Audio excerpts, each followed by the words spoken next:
Good afternoon. My name is Jeffrey Bustos. I'm the VP of the Programmatic Data Center at the IB, and today we're going to be talking about the 2023 Retail Media Outlook. We're going to be looking at Cyber 5 performance and what advertisers and brands can learn from these insights going into 2023. With me today, I have three speakers. I have Alicia. You can start introducing yourself, and then we'll kind of go from there. Yeah, awesome. Hi, everyone. I'm Alicia Esposito. I'm the Vice President of Content for Retail Touchpoints. We're a digital media network focused on omnichannel strategy, e-commerce, and of course, retail media. So excited to be here. And I'm Nathan Rigby. I am the co-founder of Analytic Index. Analytic Index is an e-commerce data platform built for agencies and brands to be able to dissect the retail search, retail media, and keyword landscape across retailers. And last, I'm John Wilkham. I lead global e-commerce at the Mars Agency. We're a 50-year-old agency founded in 1972. And we're proud to represent clients across shopper marketing, retail media, and e-commerce in several continents. So good to be with you today. Awesome. Excited to have everyone here. I guess to kind of get started, John, I know you guys recently released your Cyber 5 insights. I guess, could you give us a little glimpse of those insights and what were the high-level learnings? Yeah, so we put together a really robust report and partnership with Nathan and the Analytic Index team around just Cyber 5 performance and specifically around Amazon and Walmart. And I think one of the most pressing probably macro topics today is just the inflation piece. So you see kind of the top headline numbers, coming in at small single-digit growth across the total Cyber 5 holiday. It's interesting that last time I checked, inflation in the United States is right around 7.7%.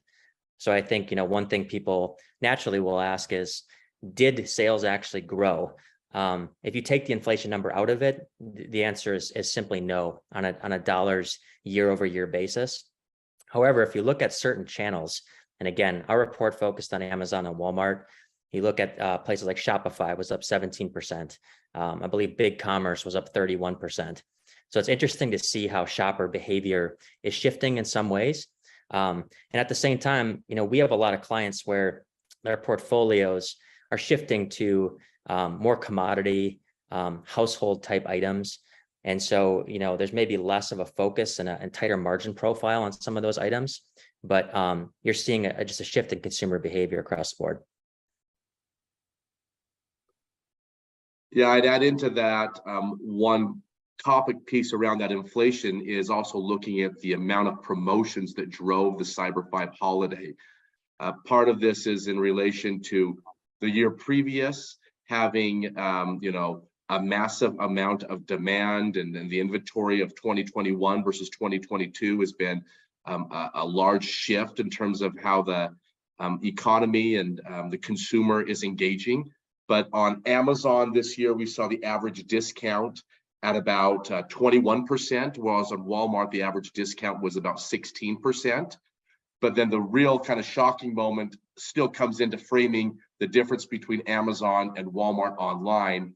And you see Amazon having over 2.1 million promotions, whereas Walmart was close to 22,000. And so you're still seeing Amazon with 100x in terms of its kind of digital footprint and the amount of demand that shoppers and brands are engaging in that promotional environment, particularly with Cyber 5.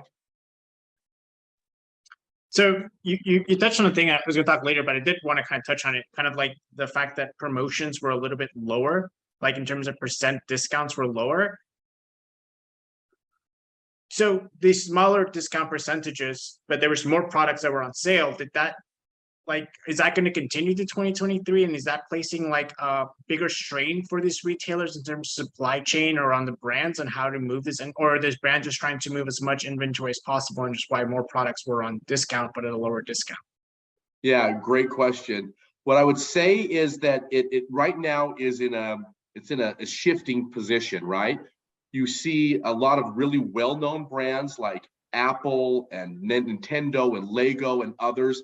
The discount amount that they're having to push out there is far smaller than non-recognizable brands, more of that third-party marketplace that is immediately have to shift into very extreme amounts of discounting to remain relevant and really be able to push a lot of supply chain issues through the system. And so I think that in 2023, that you will see that there will become a higher degree of promotions as well as promotion discounts, and that you will also see more traditional brands that have typically had to do less discounting have to get more aggressive in this 2023 environment.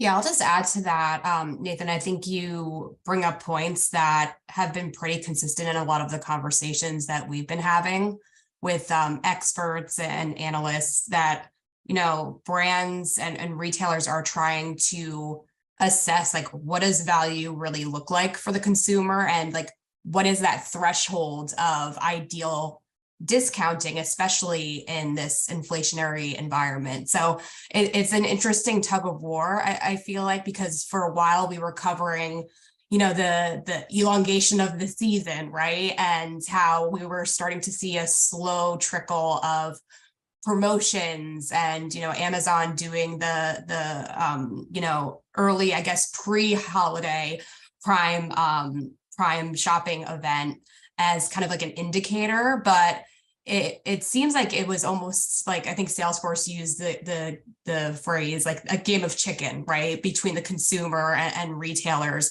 And I think the fact that we saw such an uptick in toys and electronics, which you kind of alluded to with those brands, right, that you know, there's going to be that ongoing, I think, tug of war between like, how much do we need to discount in order to sell through this inventory, but still kind of keep those margins in check?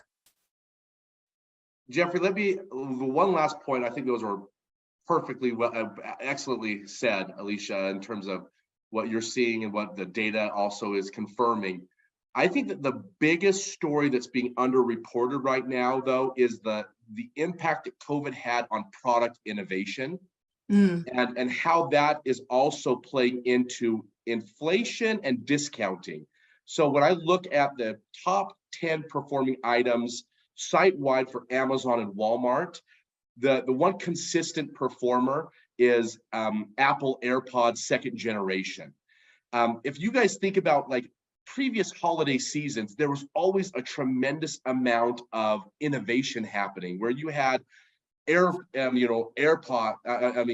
Instant Pot and air fryers and all of these exciting toys. I would say that there is an impact of what COVID has done for innovation and product development that is also impacting the current holiday and 2023 environment. There's not a lot of new stuff to sell, and those companies that do have new stuff to sell are not necessarily breaking through in any meaningful way to be able to truly drive the imagination and excitement of shoppers. And so everyone's kind of going to very traditional, tried and true, well-tested products that they know that they want, like AirPods 2nd generation, or Lego, or Beats headphones. So I think that's one of the things that's been the least reported in this holiday environment, is the lack of new exciting products to drive the shopper and the engagement therein.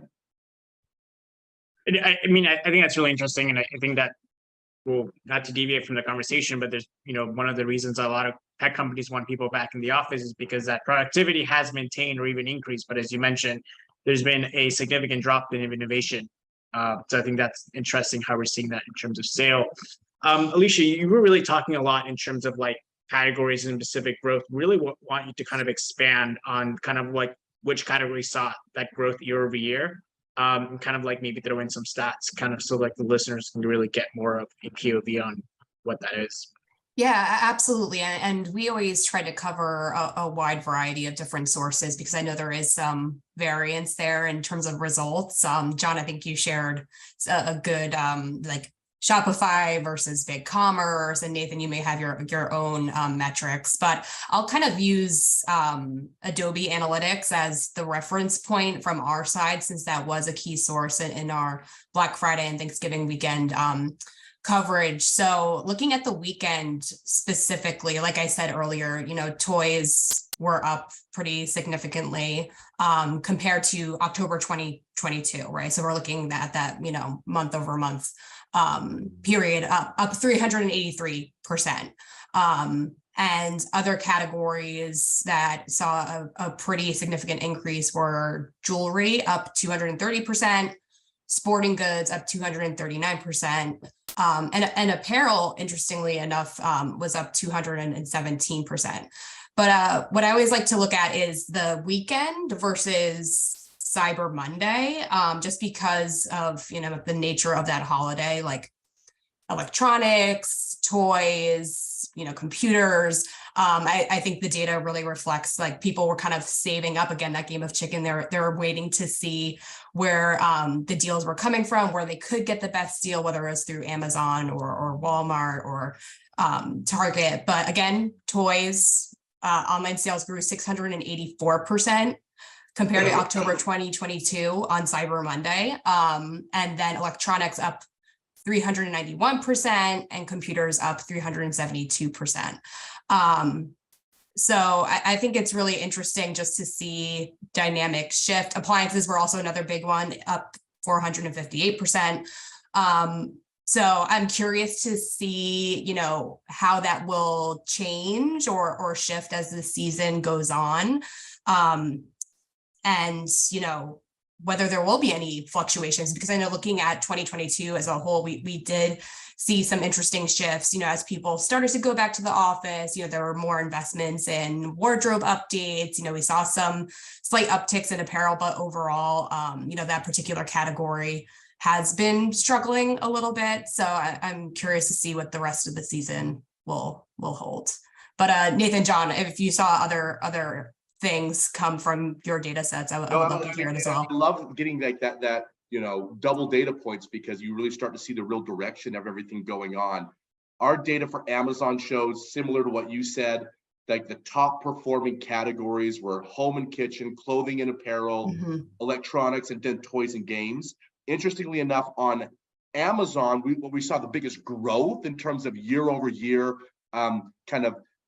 shifts is that we saw the beauty category see a lot of growth in both Amazon and Walmart. On the Walmart side, pretty similar. The order's a little bit different. We saw home and furniture, home furniture and appliances being number one on Walmart. Number two, clothing and apparel. 3, electronics. 4, toys and outdoor play.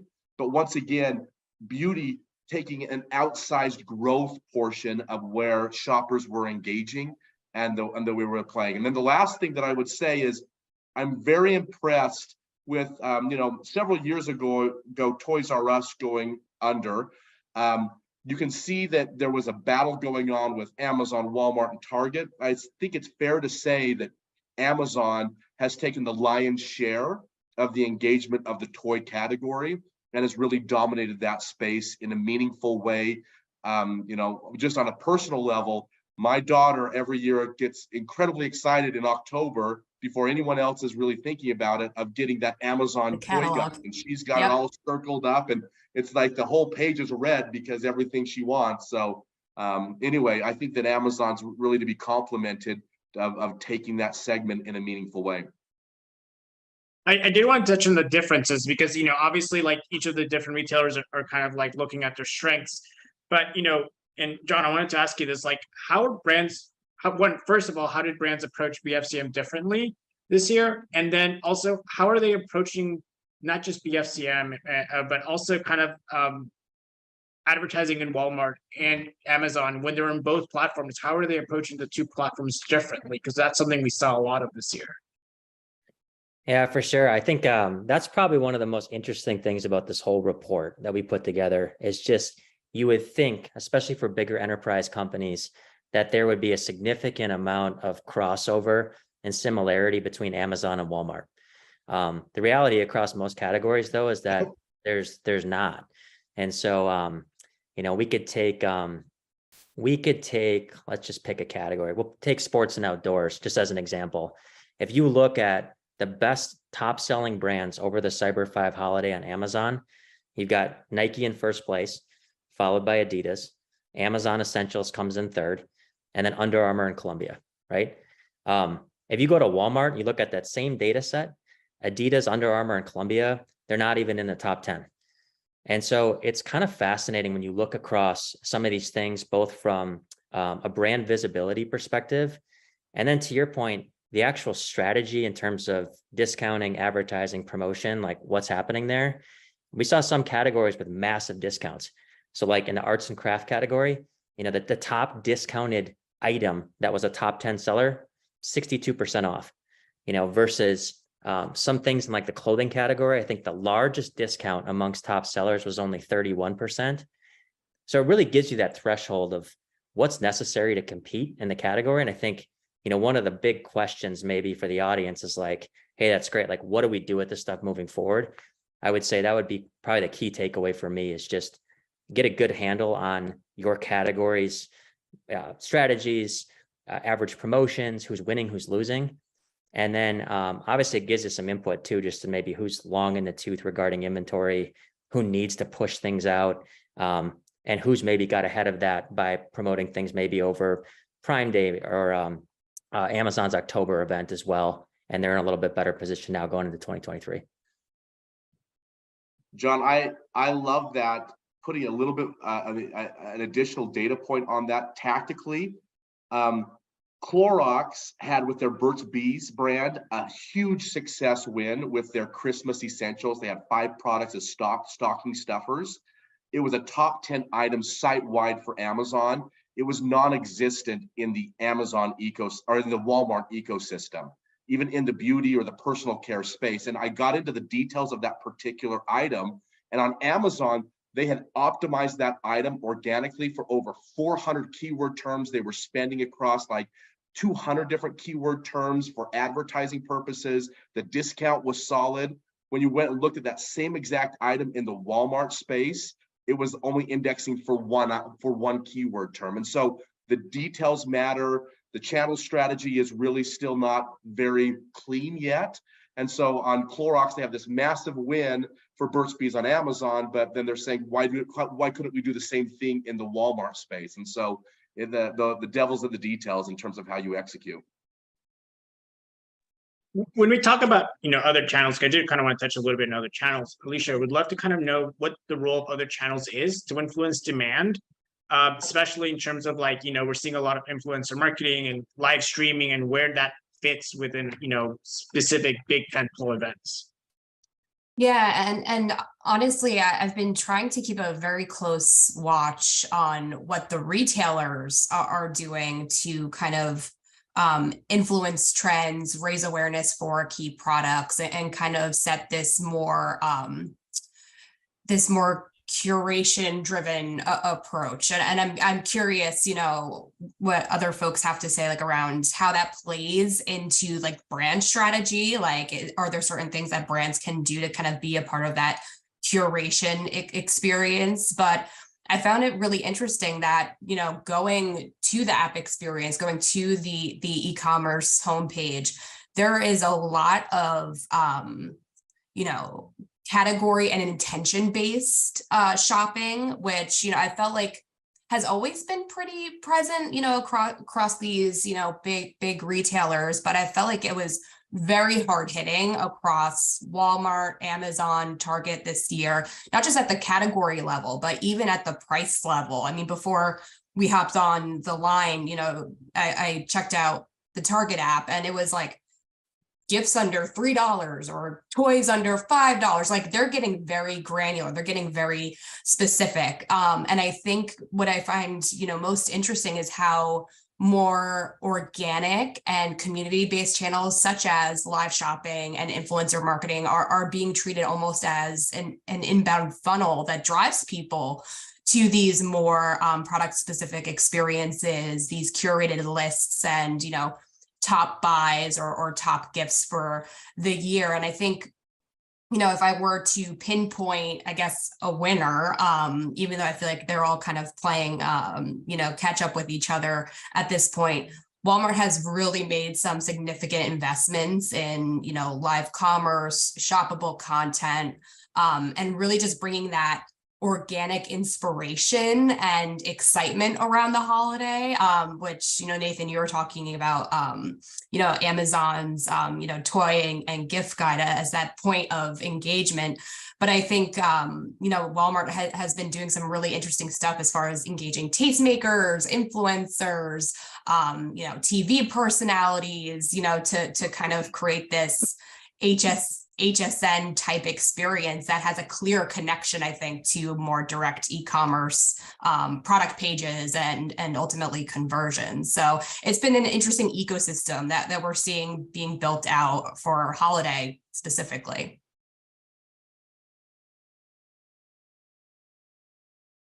So I guess kind of like one of the questions I have is looking into next year. We've talked a lot about inflation, talked a lot about inventory, the lower percentages. Alicia, you touched about like looking at different tentpole events. How should advertisers and brands be approaching next year?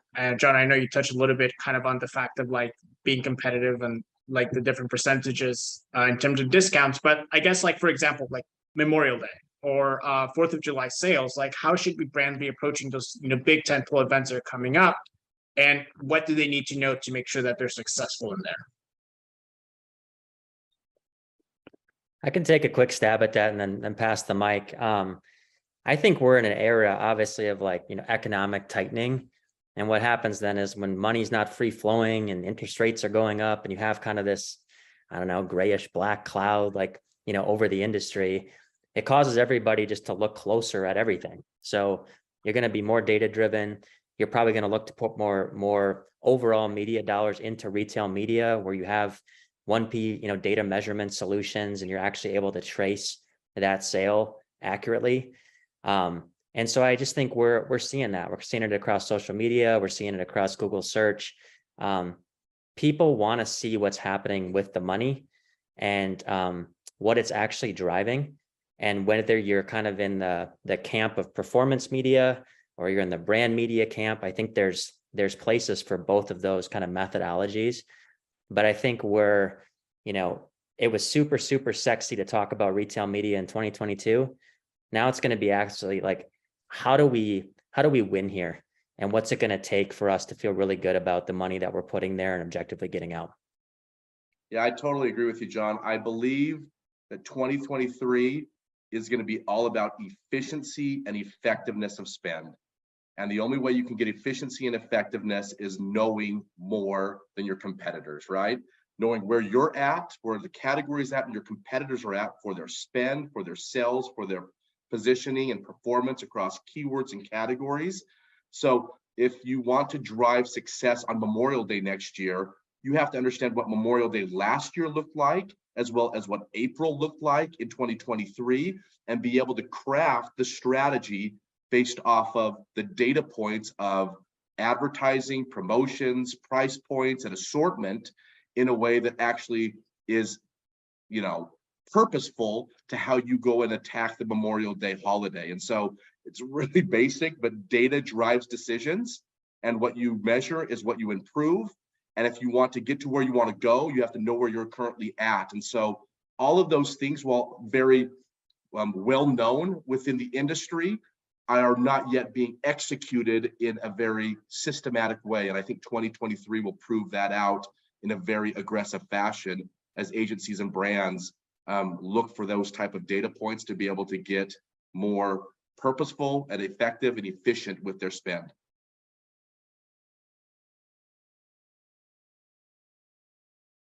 I guess the final question, Alicia, you can definitely get off, being from retail touchpoints, what do you think is the biggest trends overall? I know that we've talked about the efficiency and measurements can be a big part, but I guess beyond that, what are the biggest trends you're seeing? And then we'll kind of let everyone kind of answer that. Yeah, and this maybe alludes to retail media, but I think speaks to what we're seeing from a marketing and customer experience standpoint more broadly is just this idea of creative optimization. So we're hearing a lot of marketers, navigating some tumultuousness internally. They're feeling more pressure to perform, understand the impact of all these different channels, retail media included, while also navigating the complexity of the content requirements and the creative requirements across all of these different channels and platforms. And that's not just the different retail media networks, but also social media, social advertising, retargeting and others, like as this ecosystem expands, so to do the different content offerings. So I think in addition to using that data to understand what is resonating, for those distinct audiences, like knowing what is resonating at the creative level as well, and finding the best ways to scale that. And that way you have that brand continuity, you have that brand consistency, but you're able to be a bit more nuanced, from a messaging standpoint, from an imagery standpoint, incorporating, feedback, user-generated content, ratings and reviews, etc. You can kind of create this perfect melding of elements to ensure that you can optimize those investments. So I guess the two topics kind of tie together, but I think we're going to be seeing a lot more of an emphasis on creative optimization, creative testing, at a more scalable level. So that's definitely something that I personally in Retail Touchpoints is watching. I totally agree with you, Alicia. I see the creativity and the execution of creative through, in my world, ad types and how ad types differ, and how they differ by keywords, by categories, and by the ad types therein, is becoming an incredibly important way of being able to differentiate and drive shopper engagement.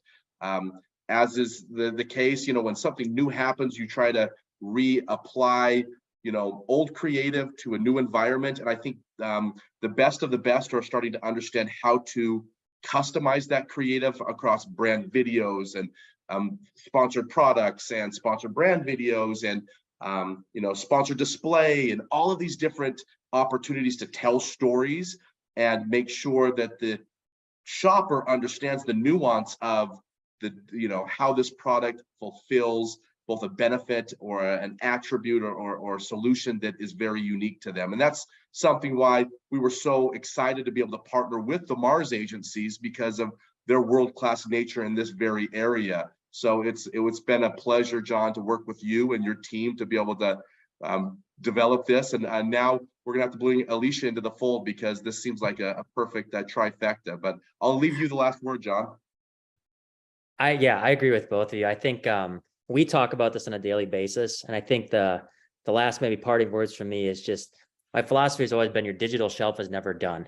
And I think for years, it was always like, we're going to do this creative project and then we'll kind of go on to the next thing.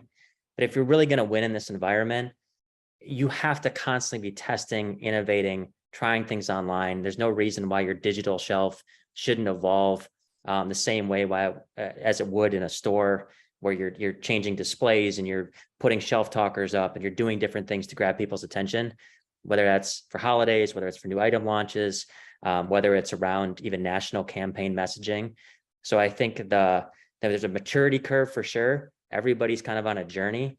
But I think that just having a mentality, that never done mentality, is probably the way you're going to get to bright in 23. All right. Well, thanks for the awesome advice. Thank you, John, Nathan, and Alicia, for joining us today. You guys heard it here first. We'll also be sharing the Cyber 5 report that Mars and Analytic Index set up, so you guys can get that on the comments. And thank you, everyone, for joining us today.